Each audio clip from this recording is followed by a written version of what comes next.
Those of you who found last week's comments to be somewhat controversial, I think we'll be in for a little bit more of a controversy for this evening when we approach a very thorny topic, which is the chosen people doctrine of Judaism.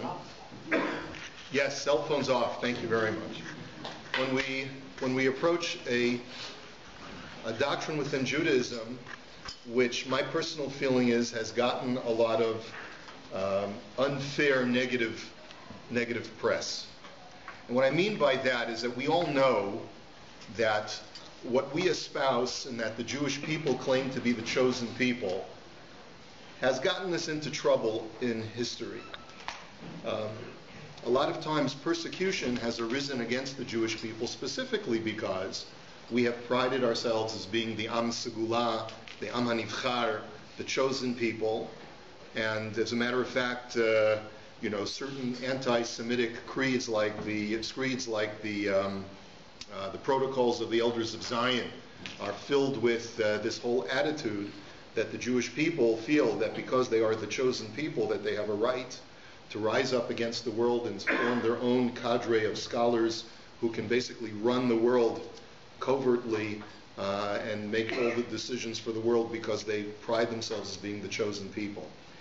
And this, of course, is an excuse that people who choose to be anti-Semitic will use in order to justify whatever they want to say or do against the Jewish people. And in reality, it is a flimsy excuse, and I'll explain why. First of all, it's important to note that every religion, every Western religion at least, does claim a certain kind of chosenness in its doctrine. Christianity and Islam believe the same thing. Christianity believes in a concept called supersessionism, that God basically had originally chosen the Jews and they were superseded by Christians. Muslims believe that God doesn't supersede anything, but the original Bible that the Jews introduced to the world and that was enhanced or augmented by the Christians was just a corruption of the actual original scriptures, which were taught accurately to Muhammad. And therefore, anyone who does not subscribe to Islam is making a terrible mistake and is an infidel and is a dhimma, or however you're going to describe the person who's the non-Muslim within the Islamic society. So you have this concept existing. There's one very important difference between Judaism on one side and Christianity and Islam on the other side. And we really need to dispense with this right away because our objective here is to make sure that we should not be apologetic about our belief that the Jewish people are the chosen people. And that is that Judaism, unlike Christianity and Islam, believes that you don't have to be Jewish to be beloved by God. There is no distance between the Gentile and God by virtue of the fact that the Gentile is not a Jew. For the Christian, if you do not accept Jesus, if you don't convert to Christianity, then, obviously Christianity is not monolithic on this point. There's obviously different theological positions within Christianity, which is a pretty vast religion. But to some degree or another, you are either eternally damned or you're distanced from God for all of eternity. And in Islam, it's pretty much the same thing, that there's a very replete discussion in the Quran about the burning that the infidels have to go through in hell because they failed to accept Muhammad as the final prophet and their personal prophet. So in Judaism, by contrast, you don't have to be a Jew. You don't have to be a Jew in order to go to heaven. The Gemara itself acknowledges that a righteous Gentile can have a very nice chelek in Olam Haba. The only thing that we do acknowledge is that because a Jew has 613 mitzvot to perform and a non-Jew has only 7 mitzvot to perform, the scope of responsibilities, justice only dictates that a Jew should be compensated accordingly for the 613 mitzvot that he performed throughout his life, or the whatever number is available to us in the Golah at any given point, maybe if it's 200 something and not 600 something. But the point is that there are many more mitzvot, many more responsibilities that are placed upon a Jew than are placed upon a non-Jew. And a Jew is compensated for those mitzvot as having been sort of one of God's chosen people. But that doesn't mean that the Gentile is completely rejected by Hashem. And that's why we're not interested, and Rabbi Yehuda Halevi emphasizes this a couple of times in the Sefer KUZARI. The Jewish people, unlike Muslims and Christians, are not interested in proselytizing the world. That is not our mission statement. That's not what we're all about. Judaism was never about making the world Jewish. Judaism was making the world believers in Hashem and following the ways of God. But that you can do that whether you're a Jew or a non-Jew. Now, I mentioned that at the outset because what I'm about to mention at this point is the theological position of Rabbi Yehuda Halevi when he defines chosenness. And this kind of chosenness is considered to be on the extreme side of chosenness because there are other more tempered, more nuanced positions of what it means to be the chosen people. But keep that in mind as you hear the words of Rabbi Yehuda Halevi, who has been accused of harboring a racist doctrine within Judaism. Keep that concept of chosenness in mind, that understand that even for Rabbi Yehuda Halevi, who feels that there's an ontological, inherent difference between Jews and non-Jews, that we understand that it doesn't mean that non-Jews are despised by God or are consigned to eternal damnation. Chas v'shalom.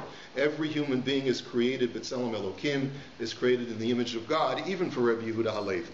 So with that said, let's understand what his position is. Rabbi Yehuda Halevi, at the very beginning of Sefer HaKuzari, sets up a hierarchy within creation. And this all relates to what we've been saying for the last 2 weeks, that for Rabbi Yehuda Halevi, the physical world is the arena in which God presented to us for us to serve and utilize the physical world which is infused with a certain spiritual fabric. That is what our calling is to utilize the physical world in our service of Hashem. It's not that Judaism resides in the intellect, but it resides in the physical world around us. And therefore, Kedusha, holiness, spirituality, some kind of metaphysical quality that varies from one physical place to another or one physical thing to another will inhere in people, places, and things. And we talked about Eretz Yisrael last week in that same context, how Rabbi Yehuda Halevi understands the essential ontological Kedusha that resides in Eretz Yisrael, which is greater than any other place in the world. It's the same Rabbi Yehuda Halevi who takes the position now that there's an ontological difference between Jews and non-Jews, that there's something inherent within the Jewish people. You can call it a neshama. You can call it something else. Rabbi Yehuda Halevi calls it some kind of elite kernel that exists within the Jewish people that makes us inherently different. But he takes it even one step further. He sets up a system at the beginning of Sefer HaKuzari which defines that there are 4 levels of existence, 4 levels in a hierarchy of sophistication of all of creation. The lowest level in this hierarchy are inanimate and inorganic creations. Rocks and metals, for example, are the lowest level of creation. They're the simplest form, and they lack all kinds of animation or nutrition. Nothing is provided to them. They're completely inorganic. They do not grow. That's the first level of all of existence. The second level of creation, Rabbi Yehuda Halevi would call the organic level, which is all of plant life, which lacks locomotion, doesn't move, but it grows and it reproduces. So that's the second level of creation. Everyone with me so far? Now let's go to the third level of creation. The third level of creation for Rabbi Yehuda Halevi is the animal kingdom, where the creations of this sort of order in the hierarchy also intake nutrition and reproduce, plus they possess locomotion. What's the level after that? That's the level of humanity. The level of humanity is where it possesses all of the lower levels, which is they grow, they reproduce, they intake nutrition to help them grow. They possess locomotion, plus one other thing that the human being possesses, which is what? Speech. Intelligence and speech. Speech is a manifestation of human intelligence, exactly. Okay? So we've got 4 levels of creation. So I will quote you now from Sefer HaKuzari, Maimer Aleph, the first essay, the first section, paragraph 37. Ask the Rabbi, and what level do you think ranks above the human? The KUZARI says, there is no physical creature on a higher level than the human being. The rabbi says, I'm skipping a couple of lines, but let us say we could find a Superman who could walk through fire unscathed, who could go without food and not starve, who could radiate from his face such a bright aura that the eye could not look directly at it, and who would never become ill or weak. And when this Superman would have accomplished his life's purpose, he would die of his own accord at a set time, like someone lying down on his bed and going to sleep. And right before his death, this person would know everything that happened in the past and all that will transpire in the future.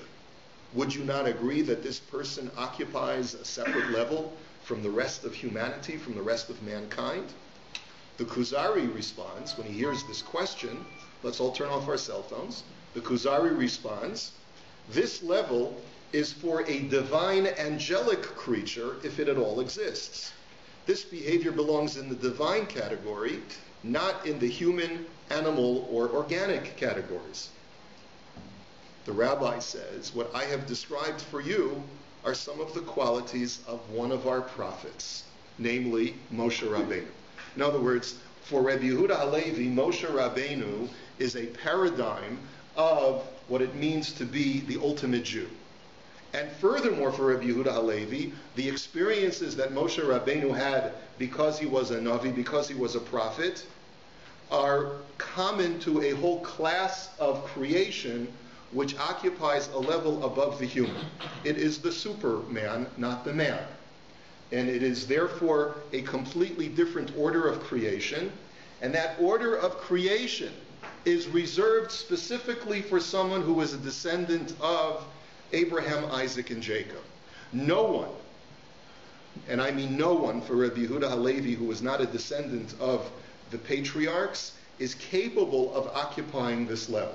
It is a genetic quality, although Rabbi Yehuda Halevi doesn't use the term genetic because that's a modern term, but it is a quality that can only be inherited from one's ancestors, and so that no matter how much a Gentile attempts to achieve this prophetic experience, he will fail because he is human. He is not superhuman like the Jewish people.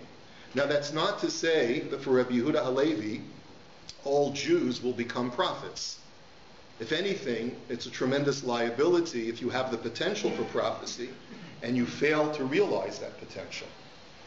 A Gentile cannot be blamed for not being a prophet because he simply lacks the ability to achieve prophecy. But a Jew who fails to achieve prophecy, and if he has the ability to do so, is not realizing his potential and therefore could therefore be held liable by God, because why didn't you become a prophet? Why didn't you emanate an aura? Why didn't you commune and conjoin with the greatest intellectual and spiritual experience in the world, which is the prophetic experience? For Rabbi Yehuda Halevi, that is what distinguishes the Jew from the non-Jew.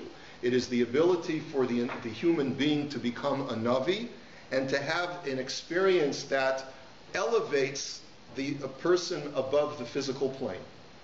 That's the sole difference between the Jew and the non-Jew for Rabbi Yehuda Halevi. And I want to emphasize this point because we need to first put this in perspective before we are tempted to condemn it as being racist.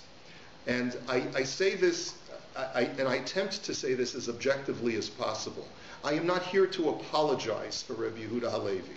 If he were to say that Jews are human beings and Goyim are monkeys, then he would say it. And I would have to say, this is what Rabbi Yehuda Halevi says, and he says it. But that's not what he says. And I want to make sure that we understand, that even those who harbor, such as Rabbi Yehuda Halevi, who harbor this kind of inherent distinction between Jews and non-Jews, Rabbi Yehuda Halevi never deprecates the non-Jew and says that he is in any way subhuman. If anything, it is the philosopher that Rabbi Yehuda represents in his work at the very beginning, who is the one who treats certain classes of humanity as being what he calls barely human. Rabbi Yehuda Halevi says all humanity is the same. The Jew is the exception to humanity because he has the ability to transcend the confines of this world and have a prophetic experience of communing with God and communicating with God directly. So let's put that in perspective first of all. And and explain that the only difference between Jews and non-Jews is the prophetic experience. It does not relate to intellectual capacity. It does not relate to physical capacity. It relates to a prophetic capability, period. Another thing that we have to point out is that for the vast majority of the Jewish people who were not prophets, it would therefore turn out that there is no difference between a Jew and a non-Jew. If a Jew never achieves prophecy in his or her lifetime, then they are no different from a non-Jew inherently. The only thing Rabbi Yehuda Halevi does acknowledge is that he says the Jewish people all aspired towards prophecy, and many actually achieved it. Even those who did not could still be at near prophetic levels due to their desirable acts, their holiness and purity, and their attachment to other prophets. But this distinction is behavioral in nature, is a cultural difference. It's not an ontological difference. So if a person never was a Navi, and we know that the vast majority of the Jewish people in every given generation throughout Jewish history, even when prophecy was extant, were not prophets. And therefore, for Rabbi Yehuda Halevi, 99% of the Jewish people were no different inherently from their non-Jewish counterparts. It's the 1% or 2% or 10% of the people in a given generation who were Nevi'im. Those were the people who rose to a superhuman level. So that's another thing that we have to put into perspective. Another thing that's put into perspective is that when did Nevuah cease to exist? Cease completely from human history. Chazal tell us that Nevuah stopped at the beginning of Baya Sheni, at the beginning of the Second Temple era, with the last of the Nevi'im, Chagai, Zechariah, and Malachi. So for the last 2,500 years or thereabouts, there have been no Nevi'im. And if that's the case, then for the last 2,500 years, this essentialist doctrine of distinguishing between Jews and non-Jews is largely a non sequitur. Okay? Is it the potential for prophecy or actualizing prophecy that makes the difference? It is the actual prophecy that makes the difference, not the prophecy in potentia. Where would you put Bilam as a non-Jew? It's a good question. The question that I'm going to answer is, what would Rabbi Yehuda Halevi do with all of the non-Jewish prophets who seem to have existed throughout history? I'm actually going to answer it only partially until we get to the Rambam, who will provide a different point of view. But Rabbi Yehuda Halevi would have to answer, even though he doesn't say this explicitly, is that their prophecy only came about as a result of God needing to employ an instrument outside of the Jewish people to get across a message, and it wasn't a real form of prophecy the way that Jews are capable of achieving. Bilam had an artificial form of prophecy, and anyone else who had a prophecy throughout history, they would have to be explained as either having been Jewish or not really having a genuine prophecy in the conventional sense. But let me go on. How did the Jewish people acquire this prophecy according to Rabbi Yehuda Halevi? How is it that the Jewish people became privy to such a superhuman kind of capacity? Rabbi Yehuda Halevi has a unique method of explaining this, and he says that it started with Adam Harishon. That Adam Harishon was the first superhuman, but because of certain flaws in his reproductive capabilities, he had several children, but only one inherited the super gene, the elite gene of superhumanity. And the name of that descendant, whose name was Seth or Shes. But his other sons and daughters, didn't inherit that genetic quality of superhumanity. And so therefore, even though they may have propagated and had their various descendants, none of those descendants possessed that certain genetic inherent capability of achieving prophecy. We then go down through a chain of generations from Shes down to Noah, and then from Noah down to Avraham, and we find that those superhumans who possess this metagene or the superhuman gene are the ones who are enumerated in the Torah as he begat him, and he begat him, and he begat him. In other words, for Rabbi Yehuda Halevi, the reason why the Torah identifies the generations of mankind going from Adam to Noach and from Noach to Avraham is because it wants to tell you that out of all of humanity, these are the only individuals who inherited this superhuman genetic quality going all the way back to Adam Harishon. It also turns out that according to Rabbi Yehuda Halevi, that there is a certain uniqueness about these individuals, and the reason why they lived so long is recorded in the Torah, that the Mesushelach lived 969 years, and other people that are enumerated in the Torah lived for centuries and centuries and centuries, 800, 900 years, is because they possessed this superhuman quality that created within them a physical manifestation of their superhumanity. This is itself a machlokes between the Rambam and the Ramban as to whether, when the Torah lists all of these people who lived inordinately long lives before the flood and shortly after the flood, are these people exceptions to the rule? Were they exceptional people who lived exceptionally long lives? Or was this the typical norm? The Ramban is of the opinion that people lived exceptionally long lives before the Mabul, and God changed all of nature after the Mabul so that people would live lifespans that are more analogous to ours. But the Rambam, Maimonides, disagrees, and he says it was in the Moreh Nevuchim, and he says it was only those people who are identified and enumerated by the Torah who lived inordinately long lives, because the Rambam takes a more rational approach and says that people basically were the same back then as they are today, and it's only a few exceptional individuals who were descended directly from Adam down to Noach and Noach to Avraham who lived exceptionally long lives. Rabbi Yehuda Halevi seems to subscribe to that as well, and he tells us that the reason why these people lived exceptionally long lives is because they possessed this metagene, this certain exceptional superhuman quality that they inherited going all the way back to Adam. Then Rabbi Yehuda Halevi points out that it was possible for this superhuman gene to skip a generation, just like you find in genetics, where sometimes grandpa will have blue eyes, grandson will have blue eyes, but papa will have brown eyes.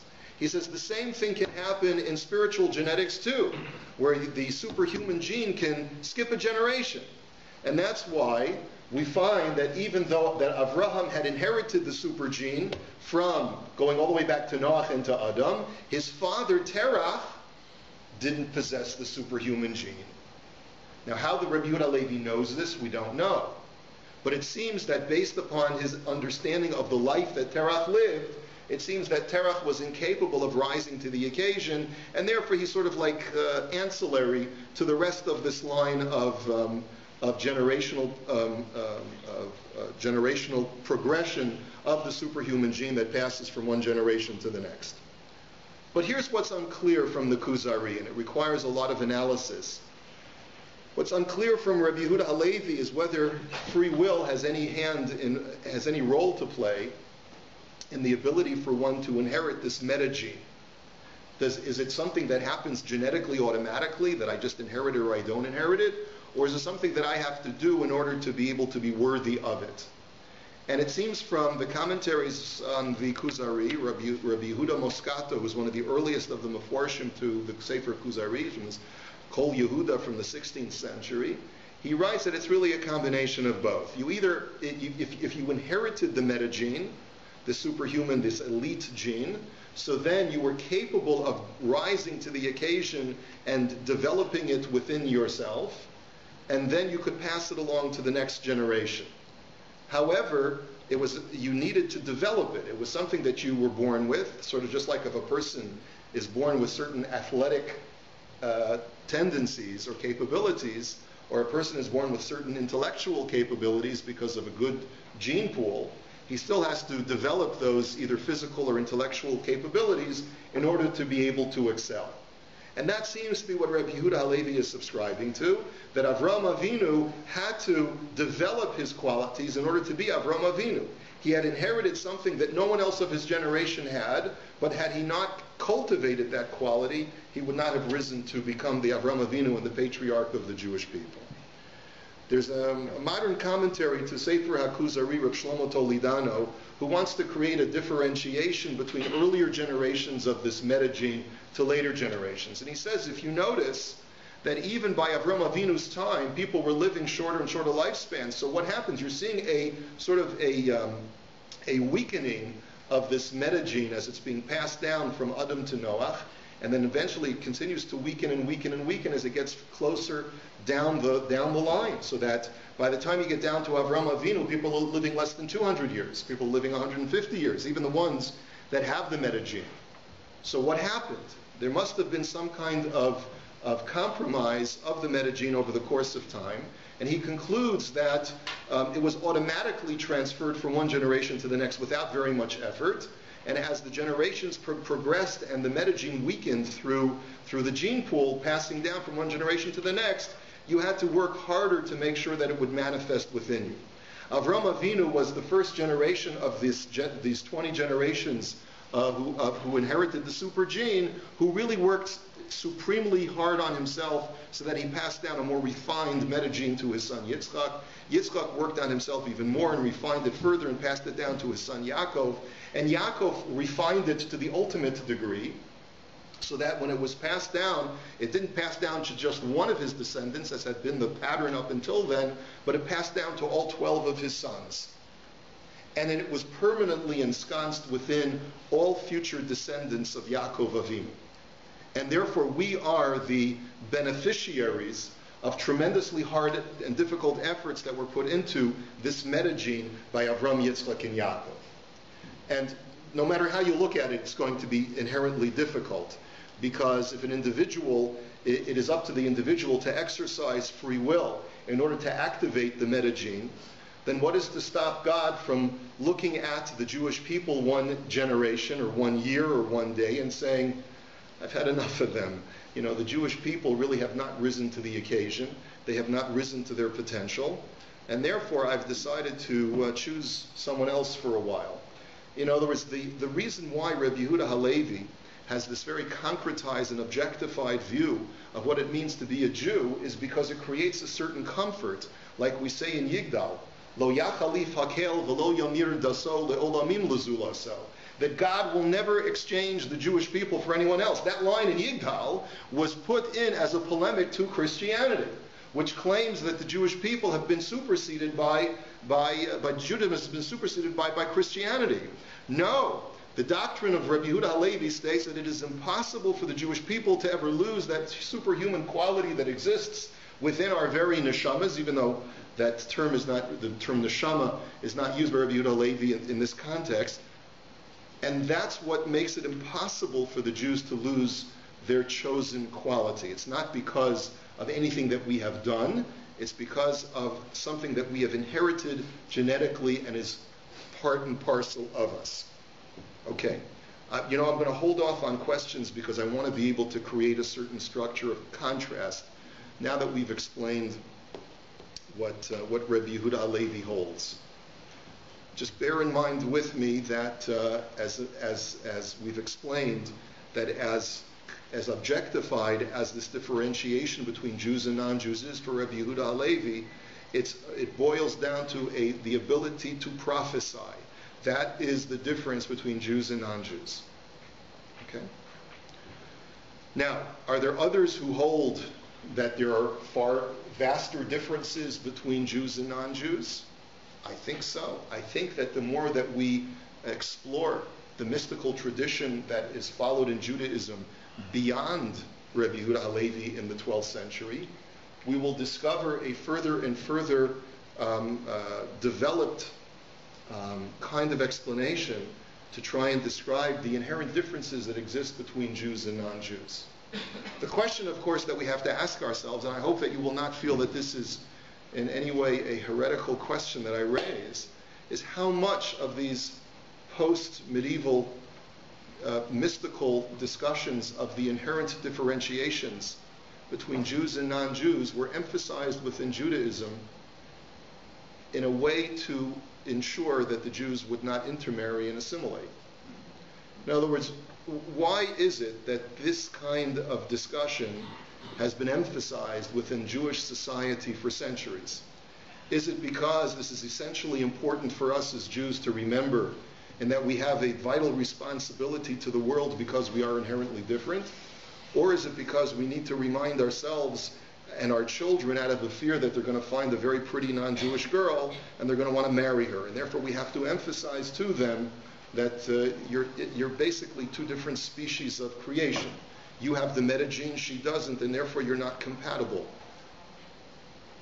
Something to think about. I'm not saying that one is right or one is wrong, and I'm not even saying that there's no virtue in emphasizing it for that reason. That may in itself be, of course, enough of a reason. and a valid reason to emphasize this concept to our children.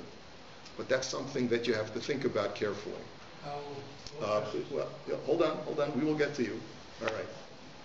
Now, before we take questions from the floor, I want to get to the Rambam. If you look in the Rambam's Hilchos Yisodei HaTorah, chapter 7, you will find a discussion of the principles of Nevuah, the laws of prophecy.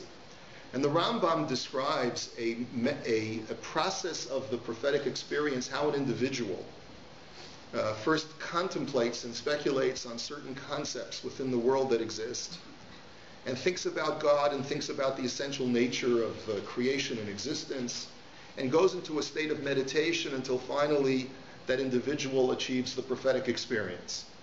If you look carefully at the Rambam, you will not find anywhere that the Rambam writes in Hilchos Yisodei HaTorah that prophecy is unique to the Jewish experience, that only Jews can achieve prophecy.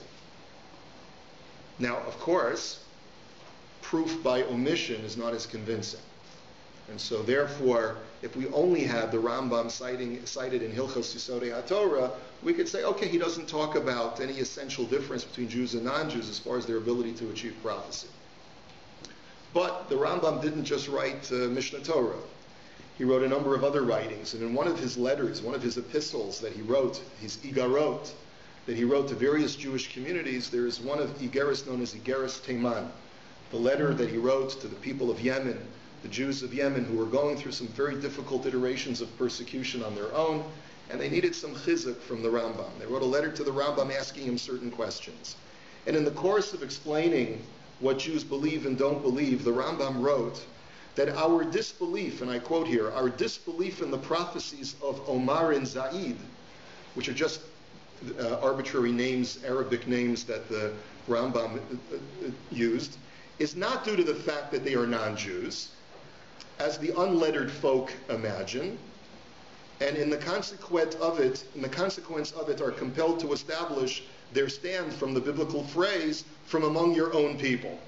In other words, the Rambam says that there's an amaratzis that's circulating among the Jewish people. There are some people who erroneously believe that when the Torah says, Navi, mikir becha, that I will establish a prophet from amongst you, from among your brethren, me'achecha kamoni, that Moshe says to the Jewish people, I will establish a prophet from your brethren just like me. To be a prophet for you, people erroneously interpret from that pasuk that only Jews are capable of being Nevi'im. The Rambam says that's erroneous, that's incorrect. What Moshe Rabbeinu was saying to the Jewish people is, a Navi for the Jewish people will be from the Jewish people. But that doesn't mean that Nevuah cannot exist within the non-Jewish nations. There could be a non-Jewish prophet who would be there to function for the non-Jewish nations. So if there was going to be someone like a Bilam or someone else who could prophesy for the people of another faraway place, that's altogether possible. If in ancient China or India someone achieved prophecy, gesundheit, that's perfectly fine. He says for Job, Sophar, Bildad, Eliphaz, and Elihu, these are characters from the book of Job, are all considered prophets by us, although they are not Israelites. But we give credence to a prophet or we disbelieve him because of what he preaches, not because of his descent. And the Rambam was here explaining why we disagree with Islam. It's not because Muhammad was a goy and he was incapable of prophecy, but it was rather because he was a mishuga, because he was insane, he was mentally ill. And that's why we cannot accept the prophecies of Muhammad. Nebuch, he was mentally ill. It's not a judgment, right? Muhammad simply was wrong. And the Rambam emphasizes that in his letter to the Jews of Yemen. So you see very clearly here a very, very fundamental machlokes between the Rambam and Rabbi Yehuda Halevi, which is consistent, if you'll recall, from the last couple of weeks of how we've been discussing the worldviews of Rabbi Yehuda Halevi and the Rambam. Rabbi Yehuda Halevi says that Kedusha inheres ontologically in people, places, and things. But the Rambam says that Kedusha is as a rationalist, he says that Kedusha is a concept. It is not something that can inhere into the physical world. by the very definition of the dichotomy of physicality versus spirituality, the physical world does not possess inherent qualities of kedusha, of one thing over another, of one human being over another. We are all created with Tselem Elokim. All human beings are the same. The Jewish people are unique not because there's something beating within our hearts or our souls that makes us inherently meta-human, but rather it's because we were given the responsibility of observing the Torah. I hope I'm making that clear. Now we have to go to the status of converts. And then I'll open up the floor. This is the real controversial part. For Rabbi Yehuda Halevi, a convert who converts to Judaism does not possess the elite gene that Jews from birth possess. It's because even though you've committed yourself to a life of Yiddishkeit and you've gone to the mikveh and you've had your bris if you're a male and you've committed and you've become a good balabas or a balabusta, you simply were not born with the meta gene. And if you were not born with the meta gene, no matter how sincere and how committed you are to Yiddishkeit, you will never be able to achieve prophecy. And he writes this explicitly. If a non-Jew subscribes to the aforementioned discipline of the Torah, then he and his offspring will enjoy a large degree of closeness to God. That notwithstanding, a convert is still not equal to a Jew from birth, because only Jews from birth can achieve prophecy. Converts can accomplish their purpose by accepting the word of God from the prophets and becoming wise and saintly, but themselves cannot be prophets. Now, again, as I said, it's largely a non sequitur. I don't think that this kind of doctrine would or should prevent anyone from letting their son or daughter marry a convert. I know there's a lot of stigma to marrying a convert that many people have. Many people sometimes have a hang-up about letting their children marry a convert, but I don't think that you should rely on Rabbi Yehuda Halevi for your hang-up, because the only difference between a Jew and a non-Jew is the capability of prophecy. It's the only difference. Since you're not a prophet, I don't think it should be matter to you whether your spouse, your wife or husband is a prophet either. You have a beautiful family who are non-prophets, and you'll be very, very happy as long as you're compatible. Now, the Zohar does seem to imply, notwithstanding the Zoharic and mystical tradition that there are ontological differences between Jews and non-Jews, the Zohar still states that the neshamas of Gerim are created specifically even before they ever convert to Judaism. There's a special status of the neshama of a ger. The Zohar does state that neshamas of Gerim are created through some kind of mystical unions that the neshamas of tzaddikim have in a certain area called Gan Eden HaTachton. In other words, the neshamas of deceased tzaddikim propagate other neshamas. I don't claim to understand what the Zohar means, but just bear with me. And the Zohar then says that these newly created neshamas then travel all the way up to beneath the wings of the divine presence of the Shekhinah, and the Shekhinah kisses these neshamas and then sends the respective neshama to the body of the ger who is converting. And from that moment onwards, the ger is known as a ger tzedek. I've just paraphrased what the Zohar says. Now, whether that means that according to the Zohar, a ger is capable of becoming a Navi, I have no idea. I don't think that the Zohar is necessarily arguing with what the KUZARI says, but you should know that for the Zohar, there's clearly an ontological difference between a ger tzedek and a non-Jew. It just may be that there are three different categories. There's the non-Jew, there's the ger tzedek, and then there's the Jew from birth. I have no idea. These are areas which are beyond us, and as I mentioned, are largely irrelevant in our world today.